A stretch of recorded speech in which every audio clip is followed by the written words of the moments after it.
Hi, everybody. This is Ron MacCloskey from Classic Movies. And recently we had a wonderful guest on, and we had such a great time talking, we decided to take the interview portion and make just a separate show. Her name is Suzanne Lloyd, and she's the granddaughter of Harold Lloyd, who is just a wonderful silent film comedian. So this is a great show. I think you're going to like it. We're going to talk a lot about him, things you may not know, and then we're even going to show a sample of his work. So here we go with Classic Movies with Ron MacCloskey.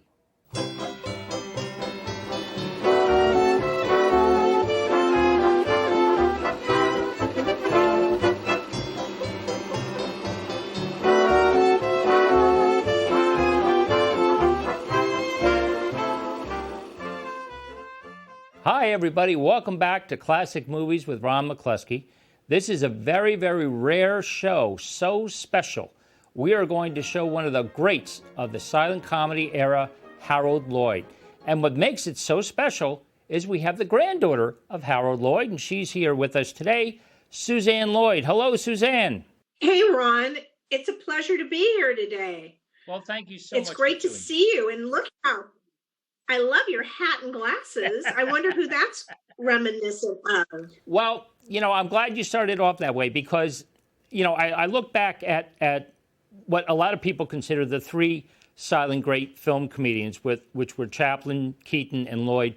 And Chaplin had really like a entire outfit. Keaton only had that hat, and Harold only had the glasses, which I think is so beautiful. The saying is less is more. So by having just those glasses, he created that character. But before we get into Harold, I really would like to know a little bit about yourself as far as, how you grew up and where you grew up and what influenced you as a child. Well, I was born here in California in Santa Monica. I'm Harold and Mildred Lloyd. Mildred Davis was her acting name. She was Harold's second leading lady. I ended up, I was very, very, lucky or privileged, or actually, I think very lucky that my parents, my mother was Gloria Lloyd. My father was William Gloucester. They were married for a very short period of time. And basically by the time I came along, they were separated. And I ended up living at Green Acres, my grandparents, Mildred and Harold's home, for my entire life growing up. They were like my parents. So I lived at Green Acres for 20 years. And after my grandfather passed away, and my grandmother, I was made trustee of his film library, and he did that. I was, 20 is a very young age to have that responsibility for somebody's career, actually for two people's careers, because my grandmother, was in about 18 movies with him. So I basically, had her life's work that I was caretaker to, or keeper of the torch, if you want to call it that. And I've been doing that for the rest of my life, taking care of the Lloyd Library. I also ran the estate, as Green Acres, where I grew up, as a museum for about 3 years in the early 70s. And I actually was lucky enough to make it a National Historical Home, which it is to this day. Great. In Beverly Hills. As you were growing up, did you have a sense of who he was? Did people, hear that name and think of Harold Lloyd, or you kind of were able to live a regular childhood without people wanting to get to you to get to him? Well, when I was born, he hadn't been in a film for, a few years.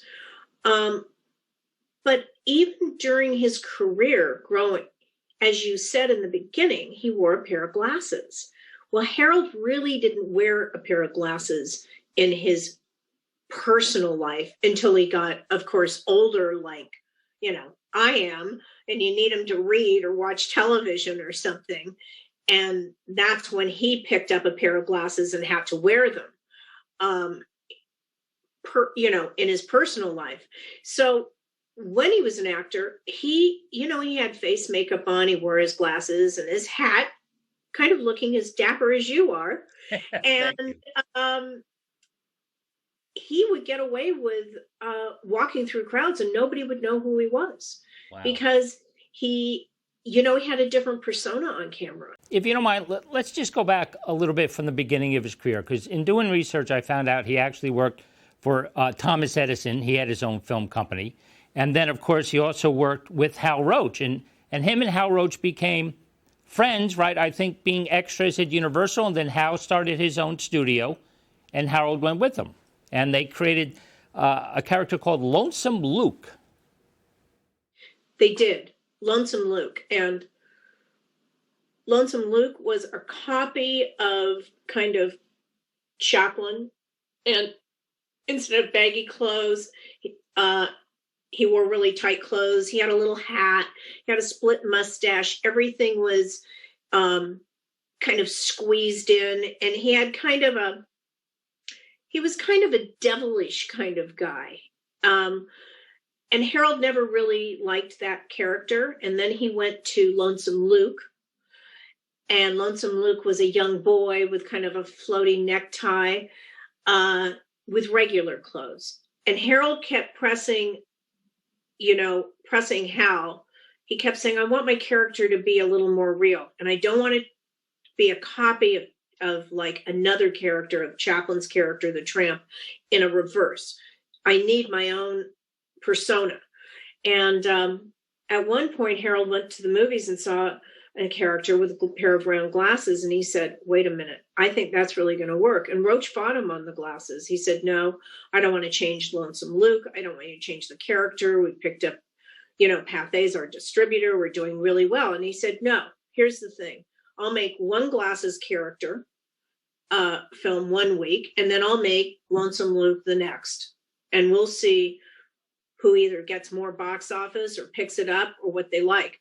And Harold won in the end. And he said, no, I'm going to wear glasses. I want to be a regular guy on the street, your next door neighbor, your brother, your cousin, your best friend. And he said, and I had the ability to do that with a pair of glasses because they made me a little astute, but kind of a little nerdish.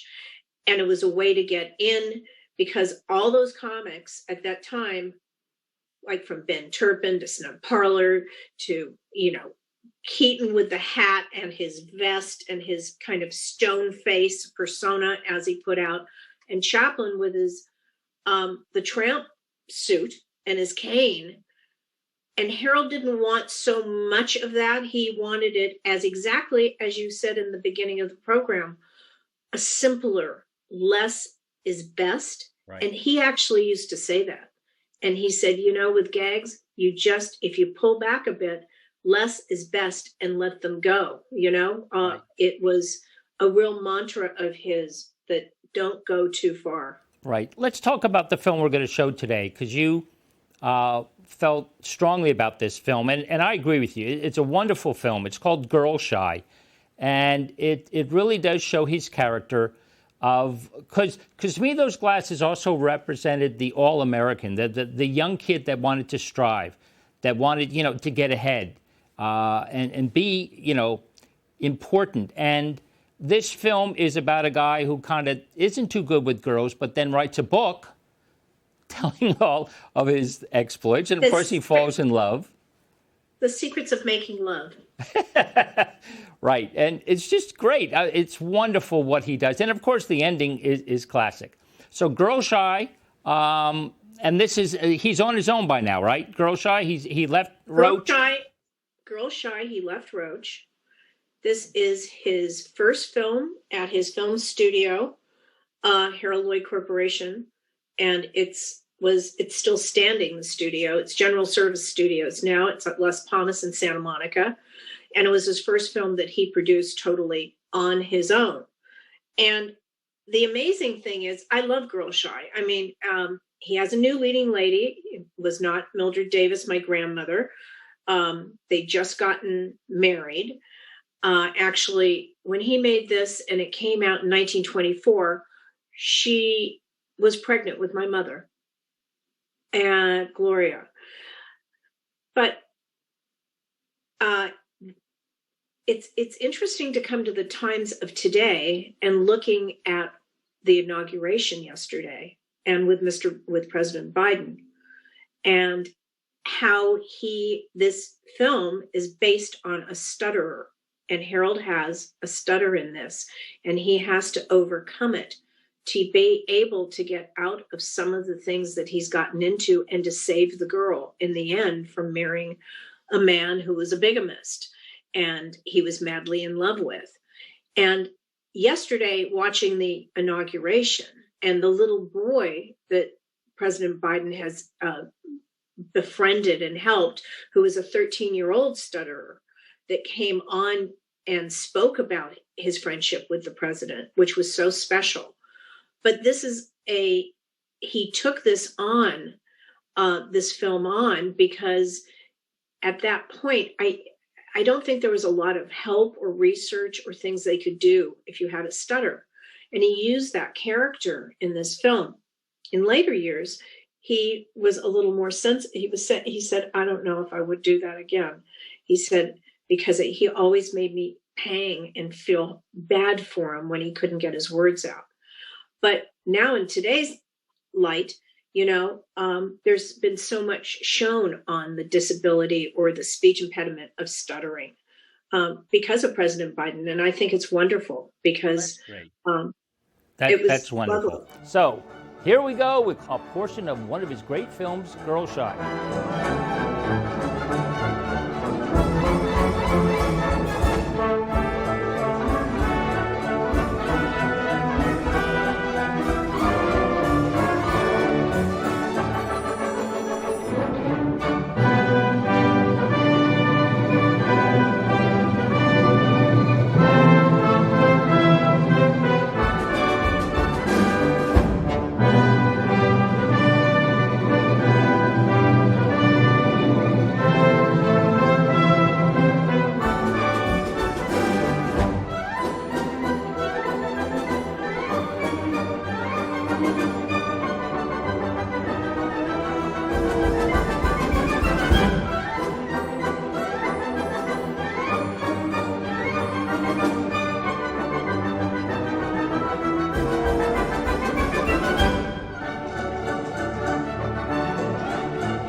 Here's one thing I wanted to talk about, which I don't think many people know about at all.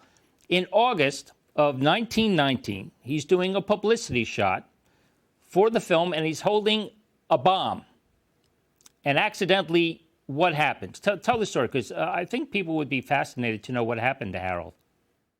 Well, he was doing a film called Get Out from Hand to Mouth, and it was starring Harold and actually my grandmother, who he was not even dating at the time, Mildred Davis. And Hal Roach, his producer, who was producing his films, asked him to please go and do some publicity stunts on a Saturday afternoon. And he went, okay, fine, I'll go do them. And he was trying to come up with some ideas on how to do something clever. And he said to the photographer, John, he said, hey, do you think maybe I should light this cigarette? And the funny thing is, my grandfather never smoked, but he'd use cigarettes as props in movies. And he said, why don't I take this? And he said, find me something clever to like hold, to light it with. And his first AD actually was there with him. And he went around and he went to the prop box, and there was a it's a Kaninsky bomb, and that's a fake, a fake prop bomb. But somehow it wasn't a fake prop bomb. And he gave it to Harold. He lit the fuse, had the cigarette to his face, had the bomb, which he thought was a prop, lit the fuse, and it started to go very fast and smoke. And he said to the photographer, I don't think this is going to work. There's too much smoke in my face. Dropped his hand, thank God. And the bomb went off. And the bomb went off and went through a 16-foot ceiling. Harold was laid flat. So was the photographer, the assistant photographer, and the first AD. And then Harold came around. He said, my God, what's wrong with my eyes? And they said, Harold, we think your eyesight's going to come back.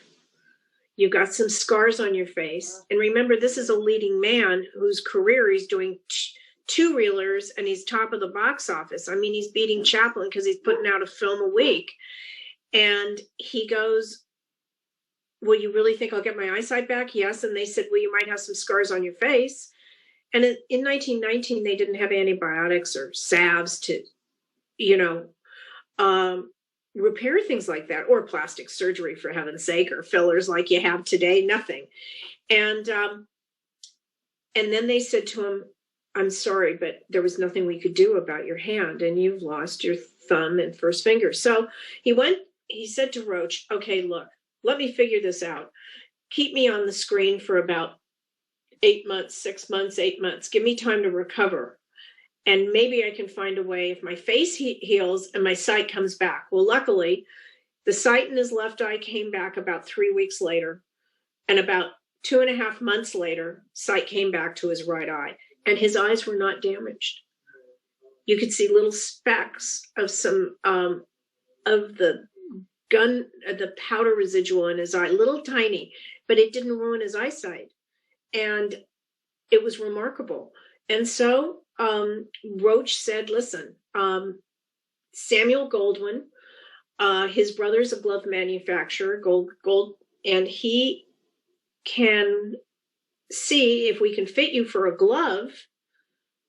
And Harold said, if I can cover this up and we don't talk about it, and of course you couldn't do that with social media today at all, he said, nobody will look at my hand.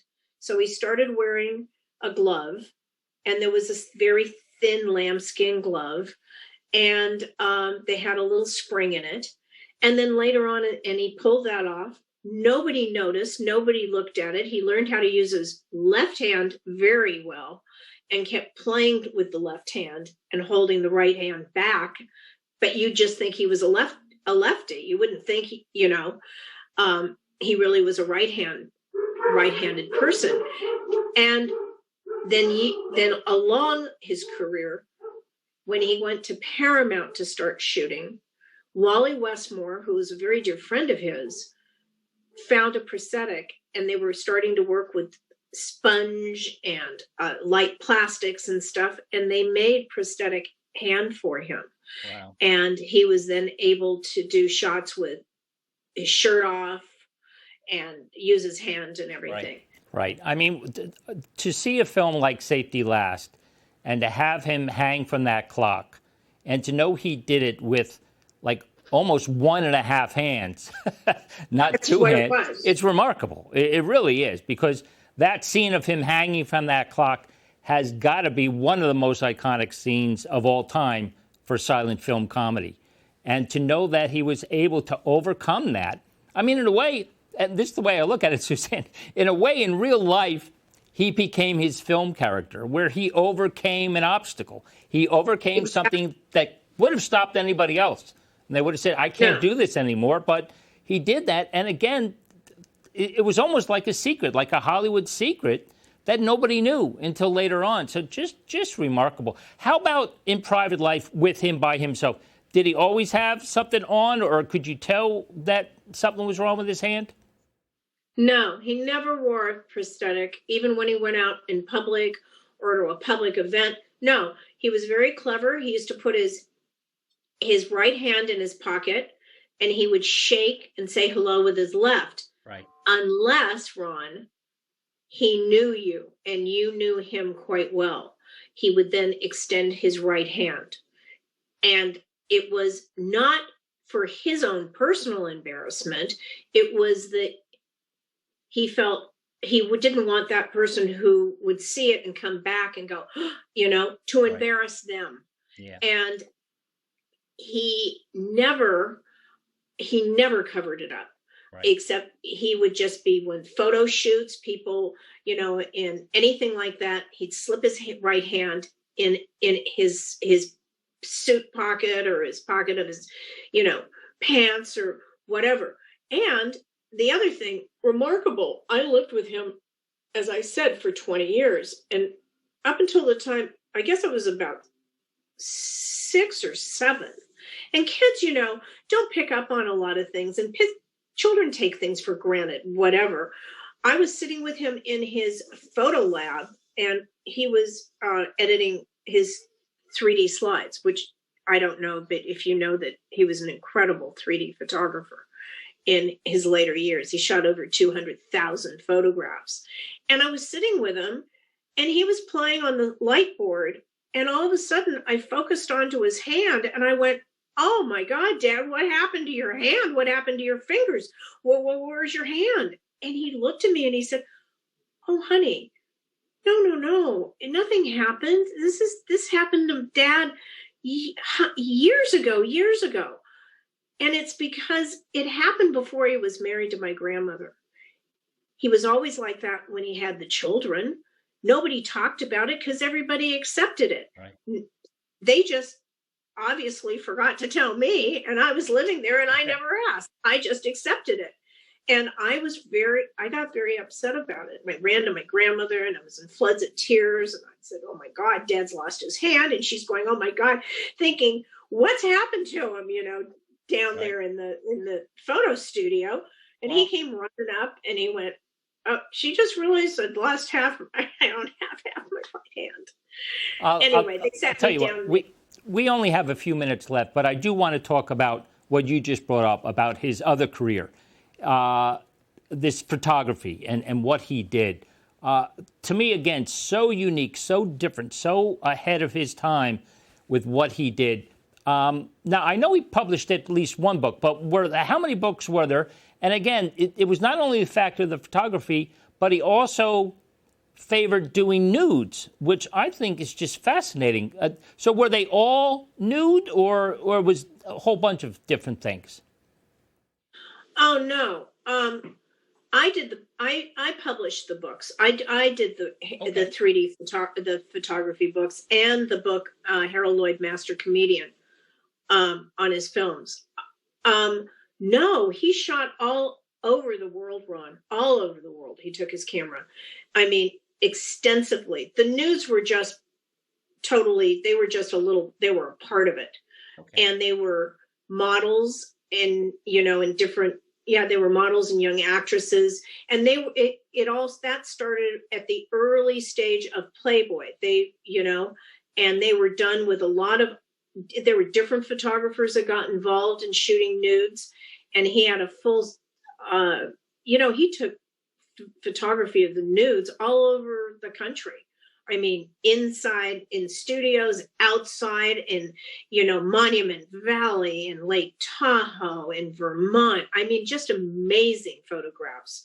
And they're beautiful nudes. I mean, they're not, there's nothing, anything, you know, kind of distasteful about them. And the other photography, he shot, Egypt, Burma, Spain, Italy, of course, France and England, Germany, Austria, all over America, Canada, Mexico, Asia, Bangkok, Thailand. Wow. And, you know, he shot from 1947 basically to the end of 1970. Wow. If people want to get in touch with you or find out more about Harold Lloyd, where can they go? How can they find you? Well, you just go to, there's a Harold Lloyd Facebook page. And there's a Harold Lloyd website. It's just haroldlloyd.com. Oh, that's great. And you can find a lot of information there. And Facebook's a lot of fun because we post a picture every day from either his, as you were talking about, his photography, or we post from his films or personal histories or some family photographs too. Okay. So we mix it up. And can they find those books that you just talked about on that website? They can find them on Amazon, the books. Great. Okay. Harold Lloyd's 3D Hollywood, Harold Lloyd's 3D Nudes, and Master Comedian. Wow. Suzanne, thank you so much. Well, thanks for having us. And I'm glad that you were able to show Girl Shine. I'm glad you, you know, inviting me on and sharing some laughter and joy with your audience. Well, thank you again. This has been great. We've had a wonderful time, and I think the audience has too. So thank you very much. Thank you, Suzanne. We'll see you next time on Classic Movies with Ron MacCloskey.